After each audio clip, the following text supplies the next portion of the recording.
Hi hello నమస్తే welcome to my YouTube channel. ఇది చూస్తుంటే మీకు చిన్నప్పుడు ఏం గుర్తుకొస్తుందో ఒకసారి కామెంట్ చేయండి. కామెంట్ మాత్రం పక్కా చేయండి. నాకైతే చాలా గుర్తుకొస్తున్నాయి. ఇది వచ్చేసి టేప్ రికార్డర్ ఉంటుంది కదా, లోపల స్పీకర్ ఉంటుంది అనమాట. స్పీకర్ బాక్సులు ఉంటాయి కదా, ఆ స్పీకర్ బాక్స్ సపరేట్గా ఉండేవి. అవి ఎప్పుడైనా వైరు లూజ్గా ఉంటే మాత్రం దీన్ని అతికించేలాగా చచ్చిపోయేటోళ్ళం. ఇంకొక ప్రయోగం చేసేటోళ్ళు, ఎక్స్పెరిమెంట్ చాలామంది చేసే ఉంటారు. ఇది కామెంట్ చేయండి. ఏంటంటే ఎక్స్పెరిమెంట్, దీనికి ఒక తాడు కట్టి పాడైపోయిన తర్వాత దీనికి ఒక తాడు కట్టి రోడ్డు మీద ఈడ్చుకుంటూ పోయేటోళ్ళం. పెంట కుప్పలలో, రోడ్ల మీద, కాలువలలో, నీళ్ళల్లో కూడా దీన్ని తాడు కట్టి అటు ఇటు తిప్పుతూ ఉండేటోళ్ళం. భూమి మీద అటు ఇటు చెత్త కుండీలలో, వీటి మీద వాటి మీద. అప్పుడు ఏం జరిగేదంటే దీనికి ఒక ఇనప వస్తువులు ఉంటాయి కదా, వీటన్నిటి కూడా అతుక్కునేటి.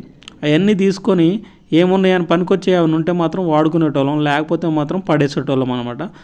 ఇంతకంటే పెద్ద సైజు ఉండేవి, వాటికి పెద్ద పెద్ద వస్తువులు అతుక్కున్నాయి కాబట్టి పీచు మిఠాయి వాడికి ఇస్తే కొంచెం పీచు మిఠాయి ఇచ్చేవాడు.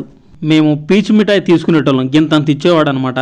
ఈ వీడియో ద్వారాగా ఎవరెవరికి ఏమేమి గుర్తుకొచ్చాయి చిన్ననాటి జ్ఞాపకాల్లో, దీని ద్వారా ఏమేమి ప్రయోగాలు చేశారో ఒకసారి కామెంట్ అయితే చేయండి. ఈ వీడియో నచ్చితే లైక్ చేయండి, షేర్ చేయండి, కామెంట్ చేయండి. మన ఛానల్ సబ్స్క్రైబ్ చేసి సపోర్ట్ చేయడం మర్చిపోకండి.